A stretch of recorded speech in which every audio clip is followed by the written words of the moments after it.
আসসালামু আলাইকুম প্রিয় সুধী, আজকের আলোচনায় আমরা জানতে চলেছি হযরত আবু বকর রাদিয়াল্লাহু তাআলা আনহুর শাসনামলে একটি ঐতিহাসিক যুদ্ধ জয়ের ঘটনা। যে ঘটনাটি হয়তোবা ইতিপূর্বে আপনার কখনোই জানা হয়নি, তাই অনুরোধ করব পুরো আলোচনাটি না টেনে শুরু থেকে শেষ পর্যন্ত মনোযোগ সহকারে শোনার জন্য। তো চলুন শুরু করা যাক।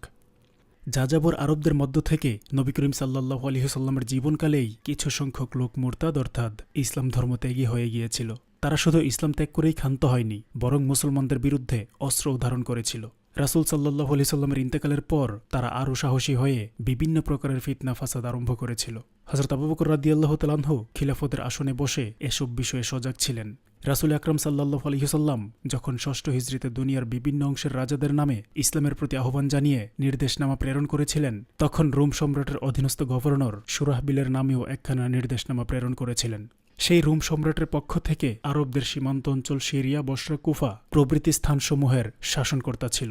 সে রাসূল সাল্লাল্লাহু আলাইহি ওয়াসাল্লামের নির্দেশনামার প্রতি কোনো মর্যাদা প্রদর্শন না করে অহমিকা ও মত্ততা বসে তা ছিঁড়ে ফেলে রাসূলের প্রেরিত দূতকে হত্যা করেছিল।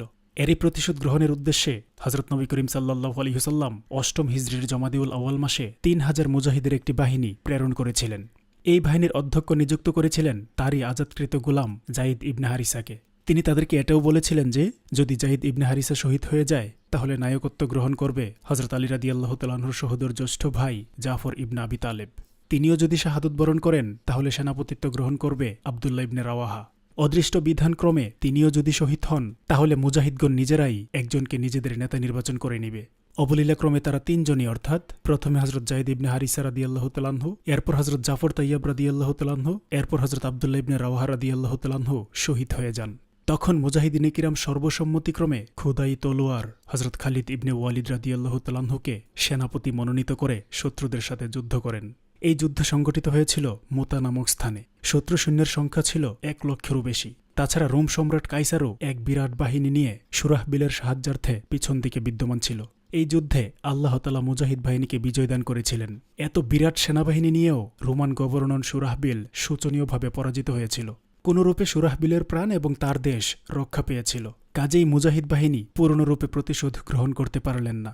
মুতা সুরাহবিলেরই অধীনস্থ অঞ্চলের একটি শহরের নাম। এই মুতার যুদ্ধের অসম্পূর্ণ কাজ সমাধা করার জন্যই রাসূল আকরাম সাল্লাল্লাহু আলাইহি ওয়াসাল্লাম তার ইন্তিকালের অনতিকাল পূর্বে প্রধান মুহাজির এবং আনসারগণের সমন্বয়ে একটি বাহিনী গঠন করেন।